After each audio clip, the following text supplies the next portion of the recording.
be. Like Shakespeare said, to be or not to be, that is the question, because people are always caught between human and being. To do or not to do. To be or not to be. You see? So the point is that we're always wanting to be, but don't know how to be. That's right. And the being is always good. Why? Because the moment you have an absence of self, any momentary absence of self, you feel good. Yeah. When you know, sleep, you feel good too. That's right. Yeah. When you So relax, funny. you feel good. You go out for a walk in the ocean, you're not thinking about anything, you feel good. Yeah. So that's an absence of self. Now, when you do something for somebody else, it takes you away from you. You see what I mean? Like the self-image you have. The ego. self-image you have, that you're always trying to protect, defend, and keep secure. See, that's why we have fear. So we can say that there are only two qualities, and we call them emotions now because they start out as emotions. Okay. But fear is always an emotion, but love is much more than an emotion. So everything that is good, it doesn't matter whether it's peace or happiness or joy or harmony or success or prosperity, abundance, it doesn't matter. Anything that makes you feel good is love. Okay? Love is a combination of all these qualities. Fear is the frustration of that love. So fear, depression is a fear orientation. See, no matter what that is. Anything that makes you feel low self-worth is a form of fear. So when you're not feeling good, when something is happening, you can stop and say, what am I seeking through this? And you'll find that it's a fear and a frustration of love. And when you can find automatically and immediately that the answer to my depression, the answer to my sadness, the answer to my negativity, it is because I'm seeking that which I am already, but think I haven't found it, which is the being itself, and that being is love. Because the moment I hit upon being, I am. You see? And that I am is, I am. So in that I am saying I am relaxed, I'm okay, I am happy, I am released from all agendas, from having to gain anything personally other than taking it from somebody else, and so on and on and on, you see? Okay. So love is all-encompassing, and the most powerful word of love is when we get back to that word God, the ultimate being. Right. Big. So what do you say, Bert, to people who hear this and they feel inspired, but then they say, oh, well, why did it take me so long to hear this? Look at all the years I've been living in fear, and they feel guilty or they feel remorse. Now, is this fear part of the love? Yes, it is still part of the love, because we want so badly to be in love, in other words, to feel that love, to feel happy, that at the same time we sabotage it, because when we were raised up, maybe we didn't have the warmth and the love and the companionship and the understanding and the recognition to be heard, to be seen by our parents or by who took care of us. And so we felt that somehow or other there's something wrong with us. Yeah. And so we don't deserve to be loved. And so whenever we feel fear, and we remember the words, which says, fear is a frustration of love, all I need is love, immediately we turn it around, but. And that but is further sabotage, because again, we still believe that we do not deserve love. And there is no such thing as not deserving love. Because the fact that you exist, the fact that you're a human being, means you are loved. It's almost thanks to fear that we turn to love.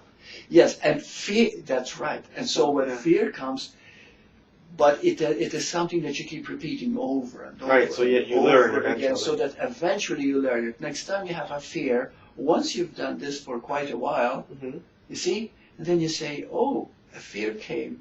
And for that moment, immediately I thought, what am I seeking? And the answer came right away. I was really seeking to be okay, to feel okay, or to tell myself that I am okay. You see? And the moment that starts coming to you, the fears get less and less and less, and before you know it, you are living more in love than you are in fear. So it's really a choice, moment to moment, love or fear. So going back to the boy who shoplifted in the candy store. Mm-hmm. So what did you tell him after? He said, "Oh, I didn't feel so good." Right. And then what happened? Right. And then the only thing, you see, because he's a very active physical boy, Uh-huh. and he liked me a lot. He admired, he respected me. So therefore I could reach him, but I had to reach him on his own level. Mm-hmm. And the only way to reach him on his own level is to give him things to do, not try to explain the esoteric meaning of love. Yeah. Right? That would be too much for him, and it wouldn't make sense. So I gave him things to do to feel good about himself. He was very interested in sports. He was, I believe, a soccer player. Mm-hmm. And so I told him all the things that he can do as a team player. You feel better than if you try to cheat. Yeah. You see? And little things like that. So I kept questioning him. When did you feel good? When did you feel bad? And you'll always find the same thing happening. You don't feel good whenever you try to get away with something, but you never get away with it because you don't feel good about yourself. There's one person you can never cheat, and that's you. Yeah. You see? So you just don't feel good, even when you lie to somebody. You know? Yeah. You're not comfortable, you see, after. So that discomfort is a lack of self-love. And so when you start becoming truly intimate with this fear feeling or lack of feeling, immediately you see, oh, I am not really loving myself. Mm-hmm. So now I can do something for myself. Okay. And I can do it by, next time I play soccer, Mm-hmm. I'll help my buddies. And before, I just wanted to make this score so that people will applaud me and say, wow, what a great player. Well, this time I pass the ball Somebody to else. somebody else to make the goal. And then it makes me feel good about myself. Now the others might not applaud you, but you feel good about yourself. You see what I mean? So this is the way in which we can enhance that love. Another thing, a beautiful thing about love is that the more you love, the clearer Mm-hmm. you become about life. Mm. Now when people says, oh, life is lousy and things are happening and there's war, there's going, and they're focusing on that, which of course, what they're doing is they're not destroying, because you cannot destroy love, but they're blocking that love in them by looking at the darkness rather than the light. But if you use the darkness as a form to reach the light, then it's a different thing altogether. I see. Now, how about people who are really, really stuck in this darkness? Whether they're halfway across the world and they're starving, or they've been born into miserable circumstances, or they're here and they're so grieved with self-pity or guilt. Yeah. And guilt is the word, because guilt is the thing that keeps you from love. Totally, absolutely. Okay, so now these people, what are they? It is not so much these people, because there are many people. For example, I'll give you this is very good. Ramdas, one time he went to India, Mm-hmm. and he saw a lot of poverty and people dying in the street and all this. But he said, you know something? Yeah. He says, I saw in their eyes a peace I never saw in the West with people who are wealthy. So were they really suffering? Well, physically, yeah. Yes, but they were not suffering psychologically. And Same way that we do often. That's right. And psychological suffering is the worst kind of suffering, because you hate yourself. You see? That is the worst, because that can drive you insane, that can drive you to commit suicide, and you lose all hope.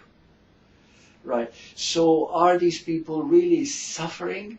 I mean, you go to certain countries in the world, and the older countries, and they might be suffering even under a totalitarian government, for example.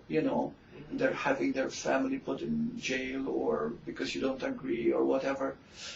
But despite that fear, there is still that warmth within the family. There is still that feeling inside that nobody could take away. So So yeah, we're talking about psychological fear, not